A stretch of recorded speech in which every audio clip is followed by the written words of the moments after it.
Evening everyone, let's start. चलिए, तो कल हमने हमारी 12th इकोनॉमिक्स की जर्नी स्टार्ट करी थी। कितने सब्जेक्ट है इकोनॉमिक्स के अंदर? कितने सब्जेक्ट हैं? दो। नेशनल इनकम किस में आती है? नेशनल इनकम किस में आती है? Macro economics.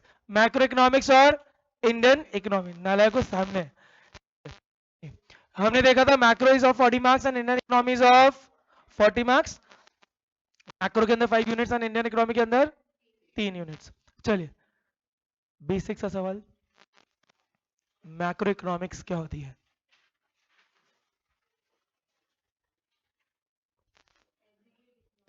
चलिए, ऐसी चीज, इकोनॉमिक्स की ऐसी ब्रांच जो इकोनॉमिक प्रॉब्लम्स को डील करती है at the level of economy as a whole. अरे समझा गया? चलिए, अगली बात, फिर हमने स्टार्ट किया था, कौन सी यूनिट स्टार्ट करी थी मैक्रो की? National income. कितने मार्क्स की है? 10 मार्क्स की है।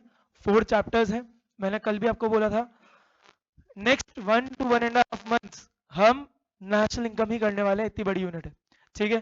और डे 1 की class is related to last, मतलब इतना कनेक्टेड टॉपिक है। It is not like 11th economics कि एक दिन छुट्टी मारी, 2 दिन छुट्टी मारी, फिर भी समझ आ जाएगा। इसमें टॉपिक्स पूरे की पूरे इंटर रिलेटेड है।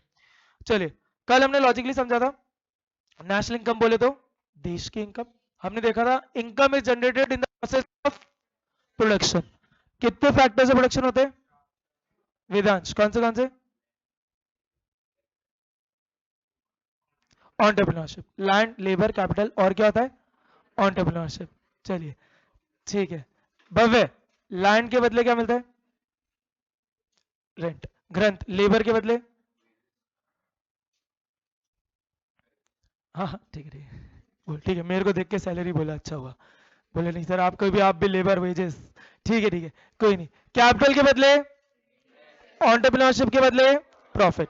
ठीक है, तो हमने देखा था कि सर अगर इनकम चाहिए, participate in the process of production. याद करिए, एस इंस्टीट्यूट वाला एग्जांपल दिया था। मैंने आपको एक बात बोली थी क्या, कि भाई साहब प्रोडक्शन तो पूरे दुनिया में हो रहा है, हमें केवल किससे मतलब है? इंडिया से। करेक्ट। फिर मैंने आपको बोला था, हंसना नहीं, फेंकने लग गए तुम। मैंने कल ही बोला था ड्राइंग पे नहीं हंसोगे, ठीक है। चलिए, फिर भी कल भी मैंने आपको बोला था, लॉजिकली इंडिया बोलते हैं तो क्या समझते हैं? ये मैप, मैं ये बना पाता हूं, तुम ये मैप मत समझना, ठीक है क्या? तो इसको, जो ज्योग्राफिकल बाउंड्रीज है उनको क्या बोलते हैं? Political frontiers. करेक्ट क्या? पर इकोनॉमिक्स में पूरे एरिया को क्या कहते हैं? Domestic territory. डोमेस्टिक टेरिटरी का एक और नाम, डोमेस्टिक टेरिटरी का एक और नाम इकोनॉमिक टेरिटरी। लॉजिकली बोले तो इंडिया का एरिया। तो डोमेस्टिक टेरिटरी में क्या क्या आता है? पॉलिटिकल फ्रंटियर्स प्लस, अच्छा, जो हमने डेफिनेशन देखी थी, डेफिनेशन जो देखी थी यूएन वाली, कि domestic territory area which is administered by its government within which its people, persons and capital circulate freely. in short, का भी ऐसा एरिया जहां पर मोदी जी की चलती है, अब भले वो इंडिया हो या कि इटली, वो किसका पार्ट? इंडिया की डोमेस्टिक टेरिटरी का, ठीक है। तो पॉलिटिकल फ्रंटियर्स तो आते ही थे क्योंकि वो बाउंड्रीज हो गई। इसके अलावा और क्या आता है? Ships and aircraft operated by residents between 2 और more countries, plus fishing vessels, oil rigs, floating natural gas operated by residents in international water having exclusive rights। मतलब कि मैं एयर इंडिया की फ्लाइट में, कौन गया था? प्रभव गया था। प्रभव एयर इंडिया की फ्लाइट में यहाँ से थाईलैंड गया था, तो इसने थाईलैंड के एरोस्पेस के अंदर मैगी ऑर्डर करी, तो वो जो इनकम है वो किसकी है? इंडिया की है। क्योंकि वो जो फ्लाइट वाला एरिया है, जो एयरक्राफ्ट वाला एरिया है, वो किसका है? इंडिया का। क्योंकि वहां पर किसकी चलेगी? थाईलैंड वाले लोग इसको मना नहीं कर सकते। प्लस हमारी एम्बेसी, हमारे कॉन्सुलेट्स, हमारे military camps located abroad are part of India का domestic territory. Guys, what is embassy? Correct. Embassy क्या करती है? प्रोटेक्ट करती है right of country in the host country. मतलब इंडिया की एम्बेसी यूएसए में है, तो उस एम्बेसी का काम क्या है? कि इंडिया और यूएसए के रिलेशनशिप स्ट्रांग रहे और इंडिया की जो इंटरेस्ट है उसको प्रोटेक्ट करे। कॉन्सुलेट्स का क्या काम है? सेम टू सेम काम है, बस कॉन्सुलेट किसकी प्रोटेक्ट करता है? राइट सिटीजन की। और मिलिट्री कैंप्स लोकेटेड अब्रॉड। ये सब क्योंकि इधर भी किसकी चलेगी? इंडिया की। फिर सर ऐसा क्या है जो इंडिया की डोमेस्टिक टेरिटरी में है लेकिन फिर भी उसको इंडिया की डोमेस्टिक टेरिटरी का पार्ट नहीं मानेंगे? क्या है? बाहर वालों की एम्बेसी, बाहर वालों के कॉन्सुलेट्स, बाहर वालों के military camps located in India. जैसे कि मैंने आपको एग्जांपल दिया था, China embassy in Chandni Chowk, तो उस चाइना की एम्बेसी के अंदर हमारी चलेगी क्या? नहीं, जिनपिंग की चलेगी बेटा। अरे समझा क्या? अरे हाँ की ना, गेटिंग इट। इसके अलावा international organisations like WHO, UNO क्या सॉरी यूएन, यूनिसेफ, इनके जो ऑफिसेज होंगे उधर भी इनकी नहीं चलेगी। वो सब किसका पार्ट होता है? इंटरनेशनल एरिया का पार्ट होता है। अरे गेटिंग इट। फिर हमने क्वेश्चंस वगैरह देखे थे। हमने एक बात और देखी, डोमेस्टिक टेरिटरी के अंदर अगर प्रोडक्शन हुआ है तो it is part of domestic income. अगर डोमेस्टिक टेरिटरी के बाहर प्रोडक्शन हुआ है तो not part of domestic income. In short, वो जो अभी हमने डोमेस्टिक टेरिटरी का पूरा कंसेप्ट देखा, उसके अंदर प्रोडक्शन हुआ हो, किसी ने भी किया उससे मतलब है क्या? नहीं, कहां प्रोडक्शन हुआ उससे मतलब है। अगर उसके अंदर हुआ है तो वो डोमेस्टिक इनकम का पार्ट है, अगर उसके बाहर हुआ है तो डोमेस्टिक इनकम का पार्ट नहीं है। समझा सबको? पक्का? फिर हमने क्वेश्चंस करे थे, उन पे देखते हैं जल्दी से। मैंने आपको बोला था रजिस्टर आपको एक बनाना है, आ जाओ लिखिए एक बार जल्दी से, जल्दी जल्दी।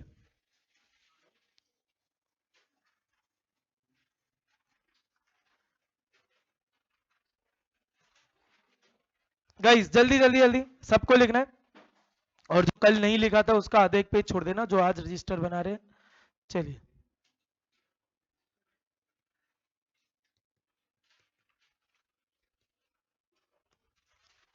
Political frontiers plus plus plus ships and aircrafts plus,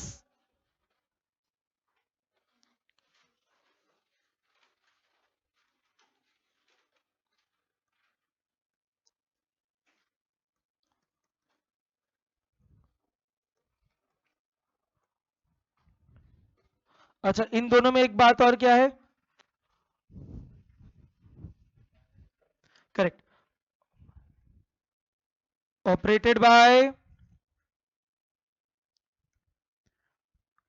bye residents, plus हमारी एम्बेसीज, हमारे कॉन्सुलेट्स, हमारे military camps located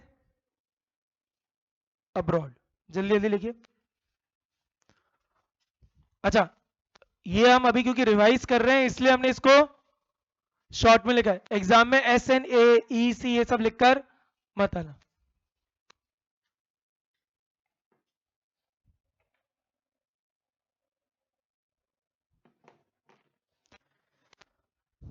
embassies, consulates, military camps लिखा। चलिए गाइस, क्या नहीं आएगा? Minus embassies, consulates, military camps of other countries in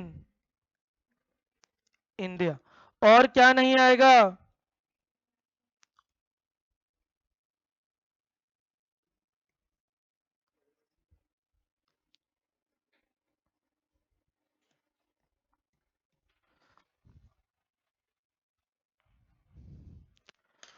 तो क्या आ रहा है डोमेस्टिक टेरिटरी में? Political frontiers plus ships and aircraft plus fishing vessels, oil rigs, natural gas platforms, plus हमारी एम्बेसी, हमारे कॉन्सुलेट्स, हमारे मिलिट्री कैंप्स लोकेटेड अब्रॉड। अच्छा, उन स्टार्टिंग की इन दोनों चीजों में क्या बात और आती है? Operated by normal residents. फिर क्या सर हमारा है लेकिन हमारा नहीं? बाहर वालों की एम्बेसीज, बाहर वालों के कॉन्सुलेट्स, बाहर वालों के military camps located in India, minus international organisation. समझा सबको? चलो अब आप बताइएगा, domestic territory or not, domestic territory or not. Answer मत देना,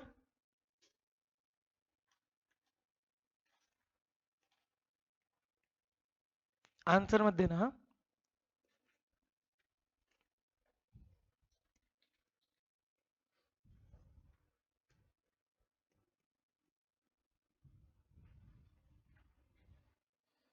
Indian company in USA, Meta office in Gujarat,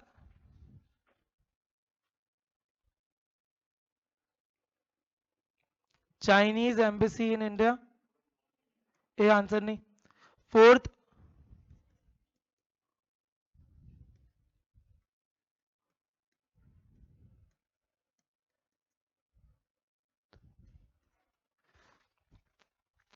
चलिए मैंने 4 चीजें लिखी, आप बताना है क्या ये डोमेस्टिक टेरिटरी की नहीं है। डोमेस्टिक टेरिटरी में क्या क्या आता है वो भी हमने देखा ऊपर। चलिए सबसे पहले Indian company in USA, no, USA क्योंकि इंडिया का पार्ट नहीं है। चलिए Meta office in Gujarat, yes, Meta किसका है, मार्क जकरबर्ग, पता है ना। चलिए चाइनीज एम्बेसी इन इंडिया, अरे क्यों, पर इंडिया में है ना, पर बाहर वालों की एम्बेसीज पे हमारा कंट्रोल नहीं है। Branch of SBI in Dubai, no, सबको समझ आया, क्लियर हुआ। चलिए तो इससे एक बात समझ आई, और लिखिएगा मेरे साथ, पहले मुझे लिखने देना फिर आप लिखना, कि sir domestic income, domestic income is based on production in domestic territory, अरे हाँ की ना,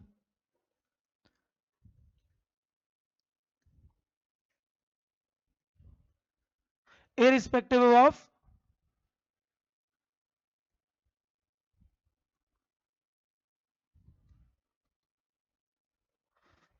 लिखिए क्या बोला sir, domestic income is based on production in domestic territory. देखो बाजू में एक बात और इंपॉर्टेंट लिखी है बहुत, क्या, irrespective of whoever earns it, मतलब सर कौन कमाए नहीं है, कहां कमा रहे हैं उससे मतलब। एग्जांपल देखो, Meta office in Gujarat, Meta India का है क्या, नहीं ना भाई, मेटा तो बाहर का है, गेटिंग इट, पर कमा कर रहा है इंडिया में, गुजरात में, इंडिया में, तो it is part of India का डोमेस्टिक इनकम। इन शॉर्ट जब भी डोमेस्टिक इनकम देख रहे हैं, हमें मजहब से मतलब नहीं है, हमें किससे मतलब है, कहां प्रोडक्शन हो रहा है उससे। अरे समझा क्या, कौन प्रोडक्शन कर रहा है उससे मतलब है क्या, अरे है क्या, नहीं। अब एक बात जो आप सबको करनी चाहिए थी किसी ने करी नहीं, लिख लिया क्या सबने, पहले सबने सबने, चलो आगे पक्का। और एक बात जो सबको करनी चाहिए थी पर करी किसी ने नहीं, कि सर चैप्टर या यूनिट का नाम तो नेशनल इनकम है, और आप कल से लास्ट के 40 मिनट और आज के 15 मिनट से सर एक ही चीज कर रहे हो, domestic income, domestic income, domestic income. Sir domestic territory का दूसरा नाम तो इकोनॉमिक टेरिटरी है, लेकिन नेशनल इनकम का दूसरा नाम डोमेस्टिक इनकम नहीं है। तो सर ऐसा क्यों, तो ऐसा इसलिए कि बेटा नेशनल इनकम निकालने के लिए पहले निकालनी पड़ती है क्या, डोमेस्टिक इनकम, क्या निकालनी पड़ती है, डोमेस्टिक इनकम। फिर डोमेस्टिक इनकम में हमें कुछ एडजस्टमेंट्स करने पड़ते हैं, वो एडजस्टमेंट क्या होता है वो बाद में देखेंगे, पर हमें क्या करना पड़ता है, डोमेस्टिक इनकम निकालनी पड़ती है पहले, उसमें कुछ ऐड करना होता है, कुछ सब्ट्रैक्ट करना होता है, उससे हम कहां पहुंचते हैं, इसी चक्कर में हम कल से क्या पढ़ रहे हैं, डोमेस्टिक इनकम, कि पहले क्या निकालेंगे, डोमेस्टिक इनकम, वो निकल के उसमें कुछ एडजस्टमेंट करेंगे, उससे कहां पहुंच जाएंगे, नेशनल इनकम। अरे हाँ की ना, अरे हाँ की ना। तो अब सर फिर नेशनल इनकम होती क्या है, नेशनल इनकम होती क्या है। तो अगर नेशनल इनकम की हम डेफिनेशन दें, नेशनल इनकम की अगर हम डेफिनेशन दें तो national income it is the sum total of it is the sum total of factor income earned by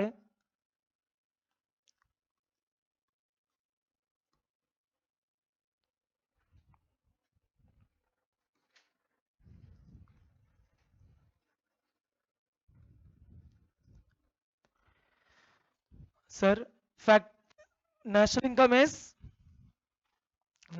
is sum total of कौन सी income factor income earn by normal assets of the country. Sir what is factor income, कल भी class में पढ़ा, अभी starting में भी पूछा। फैक्टर इनकम में क्या क्या आता है भाई साहब, रेंट, वेजेस, इंटरेस्ट और प्रॉफिट। मतलब पूरे देश भर के नॉर्मल एसेट्स ने जो जो रेंट कमाया, जो जो वेजेस कमाई, जो जो इंटरेस्ट कमाया और जो जो प्रॉफिट कमाया, उन सब का सम टोटल कर देंगे तो कहां पहुंच जाएंगे, नेशनल। अब अगला सवाल एक और चीज आया, सर नॉर्मल रेसिडेंट्स, एक नया टर्म आया क्या, नॉर्मल रेसिडेंट। क्या लगता है व्हाट इज नॉर्मल रेसिडेंट, जो इंसान नॉर्मल है ऐसा कुछ, ठीक है। सिद्धांत तो बिल्कुल नहीं, ये मैं नहीं कह रहा था, वो कह रहा है। अच्छा अच्छा ठीक है। और क्या लगता है नॉर्मल रेसिडेंट, गाइस तुम बोल सकते हो, तुम्हारी आवाज ना रिकॉर्डिंग में आएगी ना तुम्हारा चेहरा आएगा। बताइए क्या लग रहा है नॉर्मल रेसिडेंट से, ये पढ़ के मत बताना, अरे कोई तो बताओ।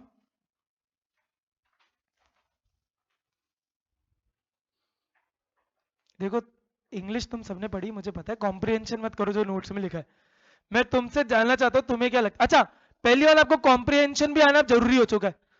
क्यों जरूरी हो चुका है, इवन इन इको का पेपर आपको कॉम्प्रिहेंशन आना जरूरी हो चुका है। क्यों, 6 मार्क की केस स्टडी आ रही है मैक्रो में भी, 6 मार्क की केस स्टडी आ रही है इंडियन इकोनॉमी में on the basis of comprehension,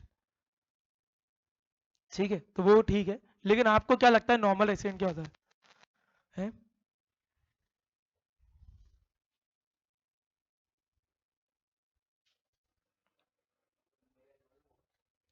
normal लोग, ठीक है।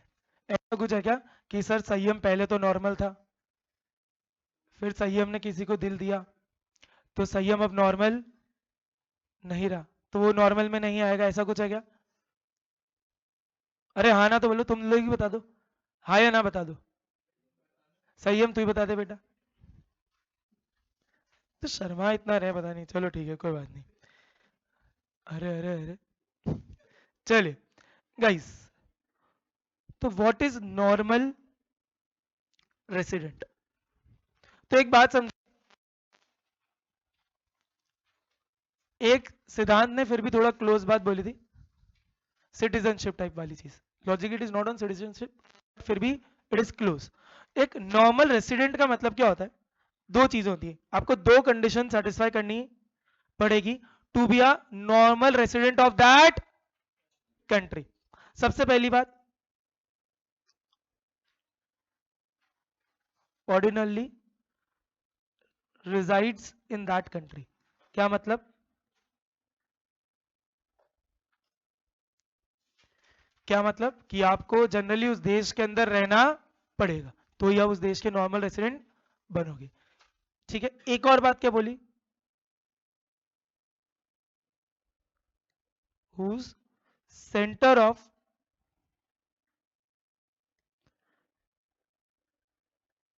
economic interest also lies in that country। देखिए बीच में क्या लिखा है, बीच में क्या लिखा है, एंड। तो पहले तो एंड वर्ड का मतलब समझिए बेटा, कहने का मतलब यह है और नहीं है, क्या है, एंड है। मतलब दोनों कंडीशन सेटिस्फाई करना जरूरी, आपने दोनों में से एक भी कंडीशन सेटिस्फाई नहीं करी तो आप उस देश के नॉर्मल रेसिडेंट नहीं हो। अब पहली बात बोली sir ordinary resides in that country, इसका मतलब क्या हुआ, इसका मतलब क्या हुआ,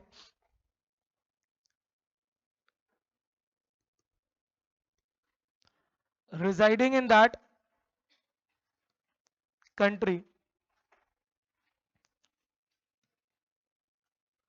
for a period of 1 year और मोर, मतलब उस देश के अंदर आप 1 साल या उससे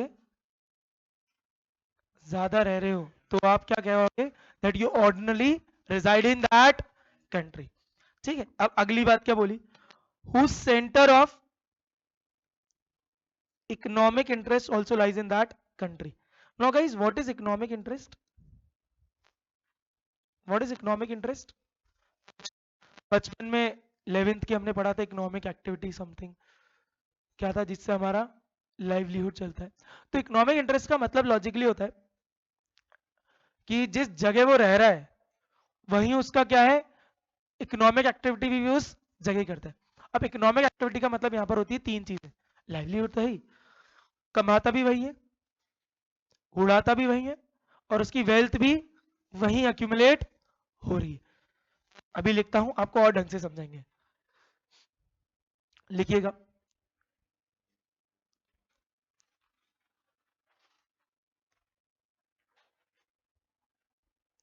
where he carries out his economic activities, where he carries out his economic activities। अब इसमें क्या क्या आई, 3 चीजें, earning,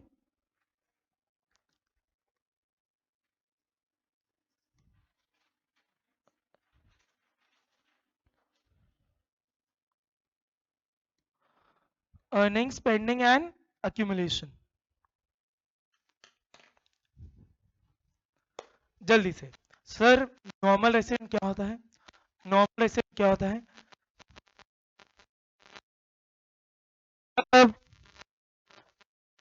that you ordinarily reside in that country and your center of economic interest also lies in that country। ordinary reside तो समझ आ गया, बिल्कुल basic सी बात कि सर आप उस देश के अंदर 1 साल या 1 साल से ज्यादा रह रहे हो। बीच में वर्ड कौन सा था, मैंने आपको पहले ही बोला कौन सा है भाई साहब, एंड। तो ये दूसरी कंडीशन भी सेटिस्फाई होनी चाहिए कि आपका जो इकोनॉमिक इंटरेस्ट है वो भी उसी देश में, कि सर आप अर्न भी वहीं कर रहे हो, स्पेंड भी वहीं कर रहे हो, और अक्यूमुलेट भी वही कर रहे हो। अरे समझा गया, मतलब आपको जो इकोनॉमिक, जैसे अब इसी रीजन से SBI branch in Dubai is still part of normal resident of India. Why, reason being, भले ही वो उधर रहती है लेकिन वो दूसरी कंडीशन सेटिस्फाई नहीं करती। एसबीआई ब्रांच भले ही दुबई में बहुत सालों से है लेकिन उसका इकोनॉमिक इंटरेस्ट कहाँ है, इंडिया में, क्योंकि भले ही कमा रही होगी, उड़ा रही होगी उधर, लेकिन उसका जो वेल्थ एक्यूमुलेट होगा किधर होगा, इंडिया में ना। आज एएसआई की ब्रांच मान लो दुबई में है, पर वो पैसा आएगा कहां वापस, इंडिया में आएगा ना। अरे गेटिंग इट, समझ रहे, अब समझो इसका एक और एग्जांपल समझो। मान लो अनुष्का का हॉगवर्ट्स में हो गया, हॉगवर्ट्स पता है कहां पर है, प्लेटफॉर्म 934 से जाना पड़ता है। मेजोरिटी क्लास में मगल्स हैं तो वो समझ नहीं पा रहे, चलिए कोई बात नहीं। किस किस ने हैरी पॉटर देखी है, कोई नहीं, कोई नहीं, ऐसा कोई दिक्कत नहीं, छोड़ो। हॉगवर्ट्स की जगह हम ऑक्सफोर्ड चल जाते हैं। ठीक है, किसको भेजा था, अनुषी को। ठीक है, मान लीजिए अनुषी ऑक्सफोर्ड गई, अब ऑब्वियस बात है ऑक्सफोर्ड गई तो 5 साल वहां पढ़ेगी, तो लॉजिकली नॉर्मली रिजाइड कहाँ कर रही है, वहां कर रही है। लेकिन क्या वहां कमा रही उड़ा रही है, वहां इनकम अक्यूमुलेट कर रही है क्या, नहीं, वो तो इंडिया ही होगी ना। तो अभी भी अनुषी कहाँ का पार्ट होगी, नॉर्मल रेसिडेंट कहाँ की। लेकिन मान लीजिए 5 साल वहां पढ़ी, उसके बाद अनुषी सेटल भी वहीं हो गई, तो फिर वो नॉर्मल रेसिडेंट नहीं रहेगी। अरे गेटिंग इट, समझा, अरे समझा। तो इससे एक बात क्लियर हो जानी चाहिए कि डोमेस्टिक इनकम में तो मैंने बोला था देश की इनकम, डोमेस्टिक इनकम में तो मैंने बोला था नेशनल इनकम में हमने क्या बोला, इनकम ऑफ नॉर्मल रेसिडेंट। तो अगर मैं बेसिक बिल्कुल प्रिसाइज बोलूं तो देश के लोगों की जो इनकम है वो किस में आती है, नेशनल इनकम। समझा क्या डिफरेंस? डोमेस्टिक इनकम में तो देश की इनकम है, देश के अंदर जो भी बना। नेशनल इनकम में क्या है, देश की इनकम नहीं हो रही, देश के लोगों की इनकम। अरे समझा क्या? बोलिए ना। अच्छा, कल भी एक बात बोली थी, क्या बात बोली थी कि जब भी हम रेसिडेंट की बात करते हैं, जब भी हम रेसिडेंट की बात करते हैं तो it includes correct individuals and institutions. मतलब मतलब अंशुल जैन भी नॉर्मल रेसिडेंट में आएगा और एएस इंस्टीट्यूट भी नॉर्मल रेसिडेंट में आएगा। सबको क्लियर हुआ क्या? अरे बोलो ना।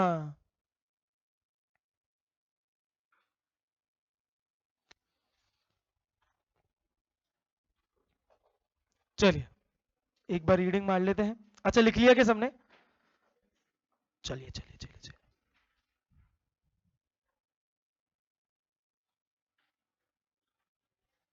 चलिए नॉर्मल रेसिडेंट आइए गाइस।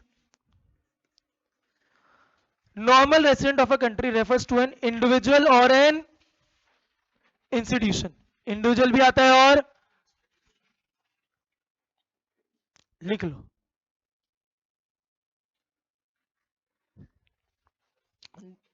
ओ यस, सॉरी सॉरी सॉरी, ठीक है। चलिए चलिए, और भी लिख दो क्या, एम कॉम नेट क्वालिफाइड, चलो ठीक है। चलिए चलिए काफी है। Who ordinary resides in the country. Ordinary reside का मतलब 1 साल या उससे ज्यादा उसी देश के अंदर रहे। एक और बात क्या आई, एंड का मतलब, अरे एंड का मतलब दोनों कंडीशन। दूसरी बात, who centre of economic interest also lies in that country. Economic interest का मतलब earning spending and accumulation in that country. अरे गेटिंग इट? चलिए, resident lives or is located within the domestic territory and carries out basic economic activities of earning, spending and accumulation from that location। समझा सबको? अरे समझा क्या? चलो अब एक बहुत इंपॉर्टेंट चीज,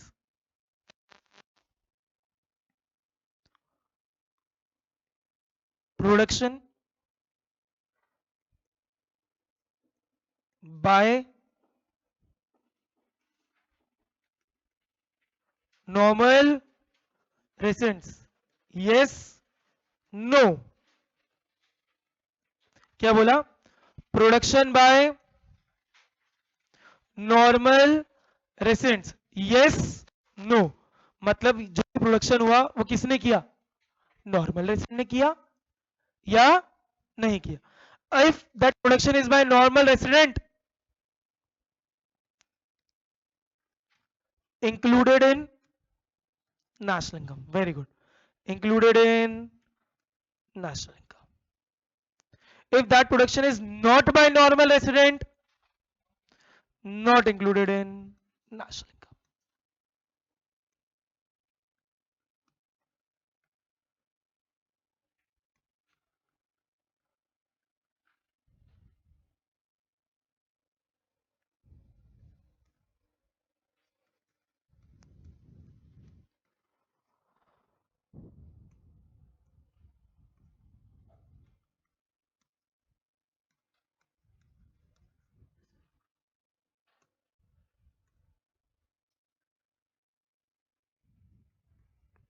क्या बोला?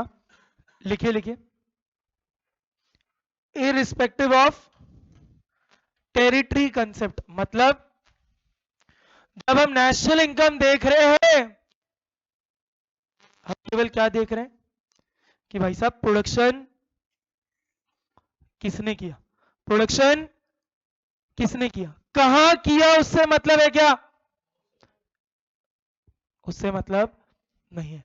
मतलब अगर मैं नॉर्मल रेसिडेंट हूं, मैं अजमेर में कमाऊं, नेशनल इनकम में आएगा। दुबई जाके कमाऊं, नेशनल इनकम में आएगा। प्रभव थाईलैंड जाके कमाए, नेशनल इनकम में आएगा। मैं इलॉन मस्क के स्पेसएक्स प्रोग्राम में सिलेक्ट हो गया, मार्स पे जाके कमाऊं तो भी नेशनल इनकम मांगूंगा। लेकिन मान लो मार्शियन पिक्चर की तरह अगर मैं मार्स में ही बस गया तो मैं नेशनल इनकम में नहीं आऊंगा, क्योंकि मेरा इकोनॉमिक इंटरेस्ट भी फिर उधर ही हो गया। कंसेप्ट क्लियर हुआ क्या? तो एक बात समझ आई कि सर जब domestic income domestic income domestic income domestic income देख रहे हैं तो क्या देख रहे हैं? कहां प्रोडक्शन हुआ, कहां प्रोडक्शन हुआ। और जब नेशनल इनकम देख रहे हैं तो क्या देख रहे हैं?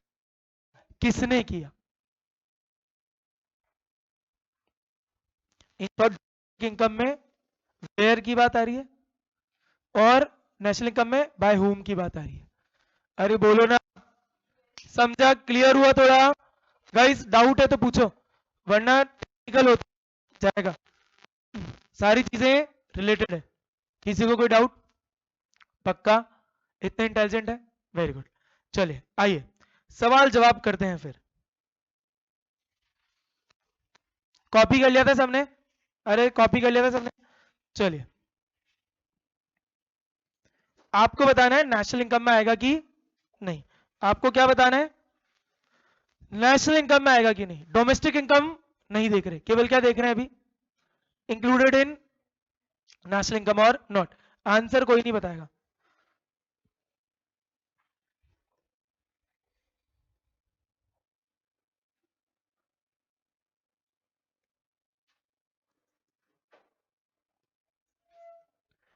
Profit earn bye ASI in Dubai.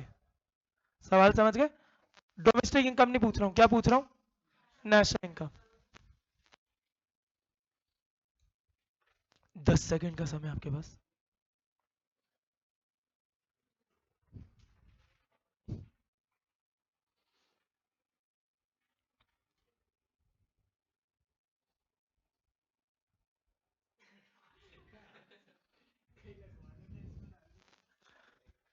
बड़ा नहीं नहीं नहीं, कोई बात नहीं, जूलियो मत इससे बस। ठीक है चलिए रौनक बताइए। यस, क्या ये आंसर सही है? यस है। क्यों भाई? भले ही दुबई है लेकिन ASI is a normal resident, तो भाई वो कहाँ आएगा? नेशनल इनकम में। अभी बोला था जब भी नेशनल इनकम देख रहे हैं तो क्या देख रहे हैं? किसने प्रोडक्शन किया, कहां किया उससे मतलब नहीं।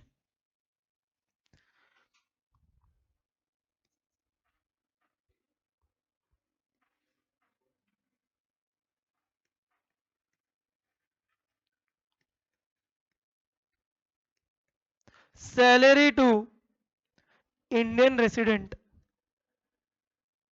इन कौन सी एम्बेसी? होनोलुलु। अरे हाँ जी, चलिए फिर से 10 सेकंड का समय आपके पास। Salary to Indian resident in Honolulu embassy.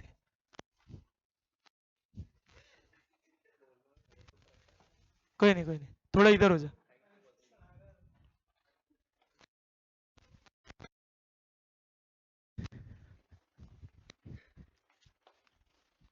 हाँ जी, Bhavika. Bhavika answer is yes. क्यों यस? भले ही होनोलुलु एम्बेसी में मिली उससे मतलब किसको मिली? इंडियन रेसिडेंट को। क्लियर हो रहा है क्या सबको? पक्का? चलो आ जाइए क्वेश्चन नंबर 3।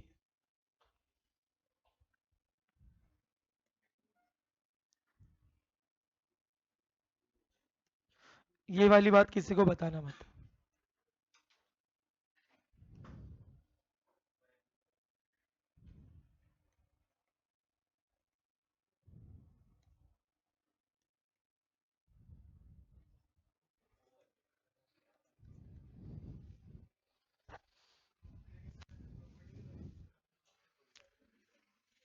हमारी मर्जी, रिटर्न ज्यादा है वहां पे। जी,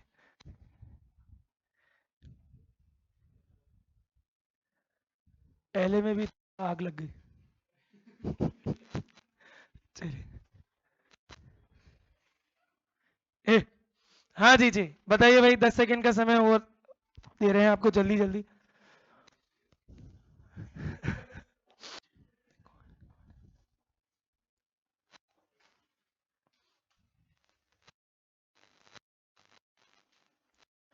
ग्रंथ जैन। यस। सिद्धि। यस। क्यों भाई, क्योंकि? Very good. चलिए।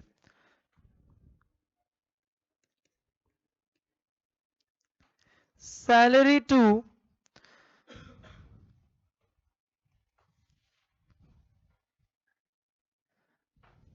ऑफ यूएसए, रुक जाओ रुक जाओ, वर्किंग इन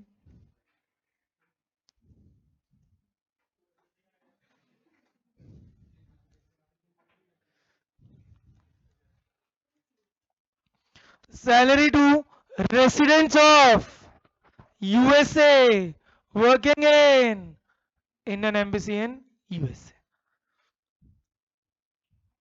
10 सेकंड आपके पास।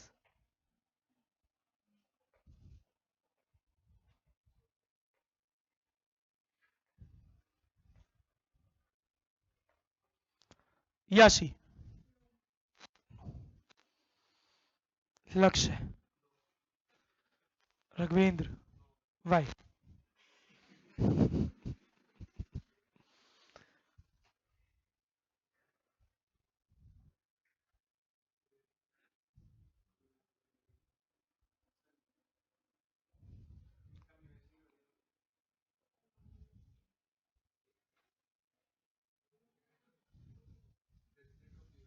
करेक्ट भाई, नॉर्मल रेसिडेंट नहीं है।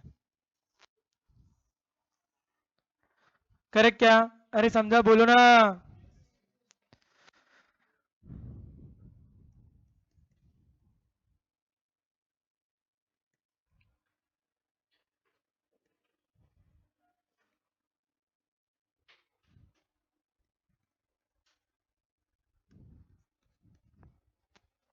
10 सेकंड आपके पास। Profit earn by Tesla in India. चलिए, अब तो बहुत इजी कर दिया आपके लिए।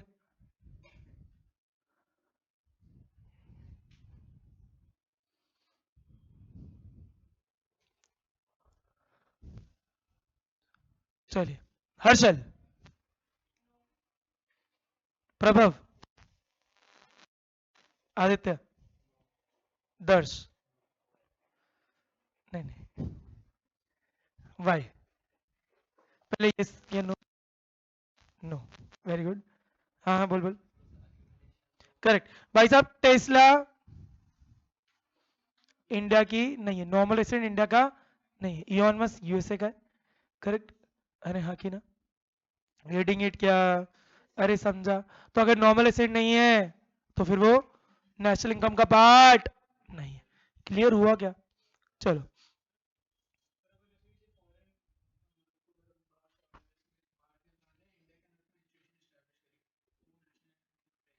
डिपेंड करता है वो जो इंस्टीट्यूशन है उसका इकोनॉमिक इंटरेस्ट का है। और अगर बाहर इनकम नहीं जा रही है तो इंडिया की नॉर्मल रेसिडेंट बन जाएगी।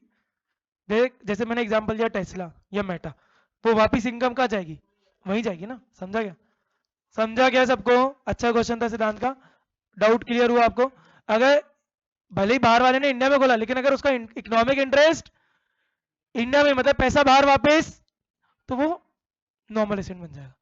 लेकिन जैसे मैंने टेस्ला दिया, मेटा दिया, ऑब्वियस बात है वो पैसा यूएसए यूके वापस जा रहा है। Are getting it? Clear clear clear. हाँ जी।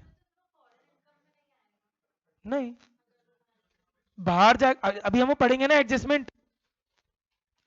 चलो, अभी इन्होंने पूछ लिया, मैं उसको बोलते हैं, उसको हम बोलते हैं फैक्टर इनकम टू अब्रॉड। अभी इसलिए मैंने बोला था ना एडजस्टमेंट हम बाद में पढ़ेंगे, कल की क्लास में हम वही पढ़ेंगे। अभी हम बस ये समझ रहे हैं डोमेस्टिक इनकम में क्या आता है, नेशनल इनकम में क्या आता है। डोमेस्टिक से नेशनल कैसे पहुंचेंगे, उधर अभी तक हम पहुंचे नहीं, वो हम कल पहुंचेंगे। ऐसे तो सिमिलरली वो भी तो है ना जो हमने बाहर जाके कमाया, कल पढ़ेंगे वो। कि गोरों ने जो हमसे लूटा, हमने जो गोरों से लूटा। Factor income from abroad, factor income to abroad. अभी बहुत भारी भारी शब्द लगेंगे, कल क्लियर होंगे। ठीक है, चलो आ जाओ अब इस टॉपिक को जल्दी से समराइज करते हैं।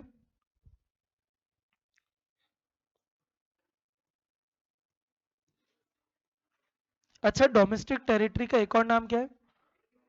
Economic territory. दूसरा क्या था भाई हमने जो पढ़ा?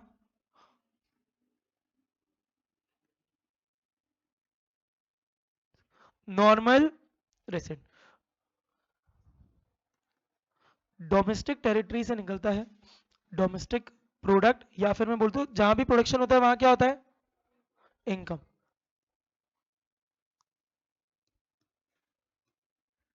इनकम। नॉर्मल रेसिडेंट से नेशनल प्रोडक्ट बोले तो, अरे बोले तो national income.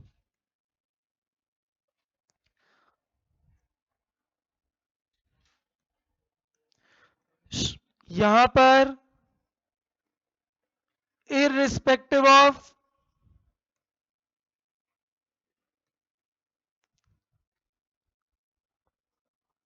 Irrespective of resident concept, मतलब, अरे मतलब किसने बनाया उससे मतलब नहीं है, कब बना उससे मतलब है।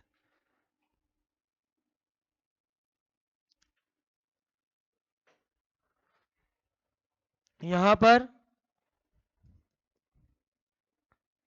अरे यहां पर इररिस्पेक्टिव ऑफ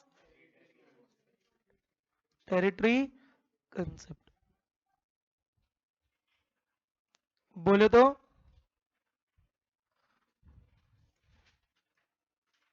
जल्दी से इसको लिखिए।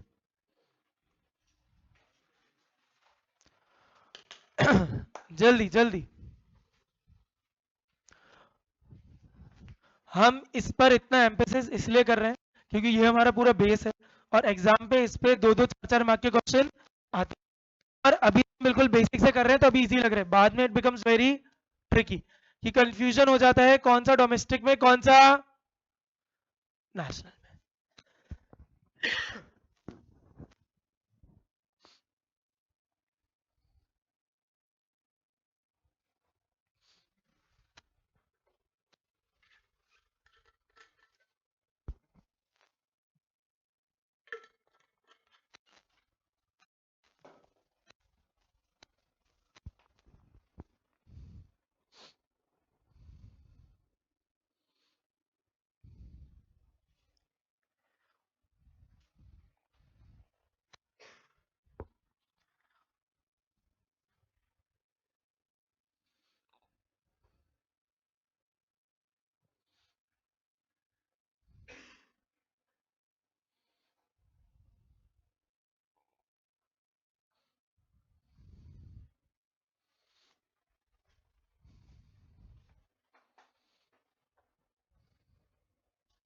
चलिए जल्दी से एक मिनट सुनिए।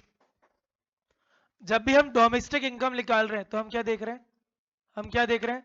प्रोडक्शन कहां हुआ, किसने किया उससे मतलब है क्या? जब भी हम नेशनल इनकम निकाल रहे हैं हम क्या देख रहे हैं? प्रोडक्शन किसने किया, प्रोडक्शन किसने किया, कहां हुआ उससे मतलब है क्या? नहीं। समझा? चलिए अब क्वेश्चन करते हैं। अब क्वेश्चन ऐसा है जिसमें आपको बताना है कि डोमेस्टिक इनकम का पार्ट, कि नेशनल इनकम का पार्ट, या दोनों का ही नहीं, या फिर दोनों का ही नहीं, या फिर दोनों का। समझा क्या? अरे बोलिए ना। चलिए ध्यान से समझना, जल्दबाजी नहीं करना। Salary received by an Indian resident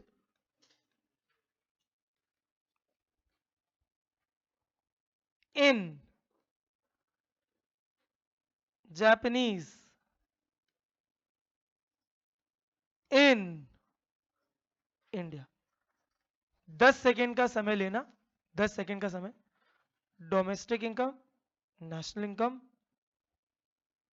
या बोथ? ढंग से पढ़िएगा, जल्दबाजी ना करिएगा।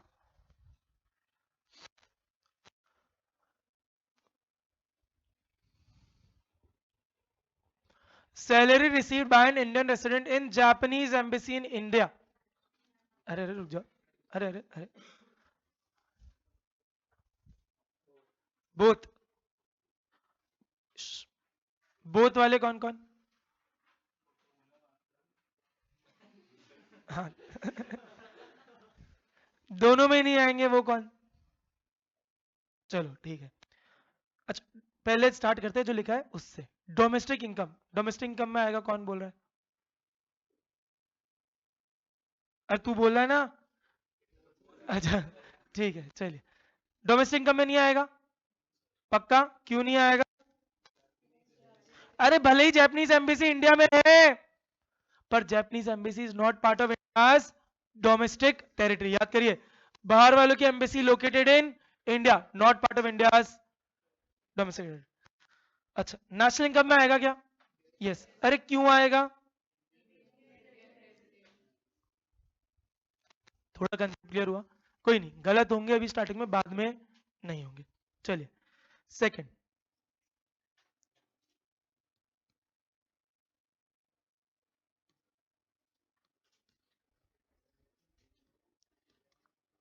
ये आंसर नहीं देगा कोई? सोचते जाइए, 10 सेकंड का समय आपके पास। Profit earn by Google in India.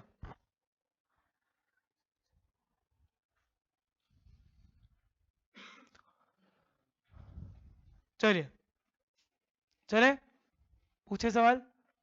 Shambhavi domestic income का पार्ट है क्या? करेक्ट। क्यों? इंडिया में हुई। नेशनल इनकम का पार्ट है क्या? क्यों नहीं है? गूगल भाई साहब इंडिया का नहीं। शायद गूगल का ही सीईओ सुंदर पिचाई है ना शायद। अच्छा चलो कोई बात नहीं। बस ये बात सही है कि गूगल इज नॉट इंडिया का नॉर्मल। पता है ना गूगल इंडिया की नहीं है, बाहर की कंपनी है। तो ये नहीं है, तो ऑटोमेटिकली ये नहीं। अरे समझा? चलो अगला।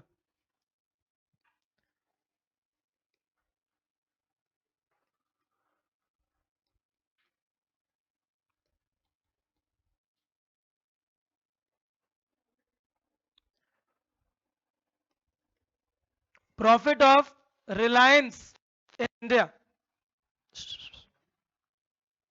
शानवी भाई बोथ कैसे? पहले तो इंडिया में है तो रिलायंस, नॉर्मल एसेंट तो बोथ। अरे समझा क्या?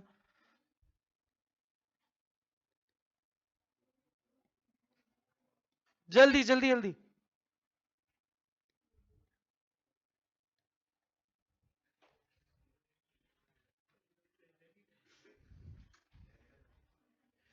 हे हाँ जी हाँ जी, समझा समझा।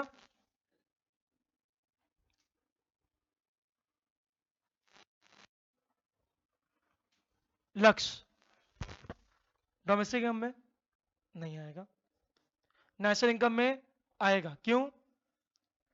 Pen branch. Last question for the day.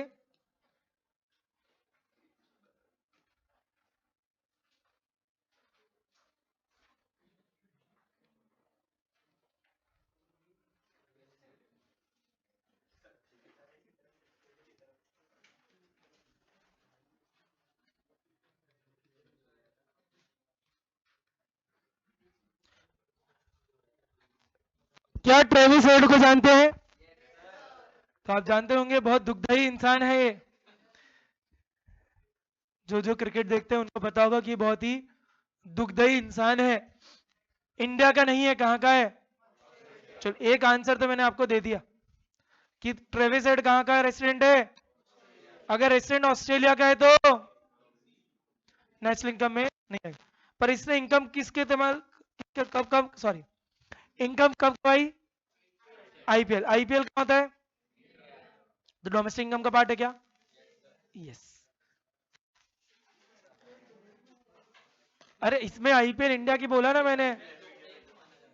दुखदाई कौन? ओह रहने दो, देख नाम लेते मेरी आवाज कब कपा गई, मुझे मेरे को दुख याद आ गया 19 नवंबर का। चलिए गाइस, अरे समझ आया सबको? चलिए कल मिलेंगे सेम टाइम 5 बजे, ठीक है? Bye bye bye.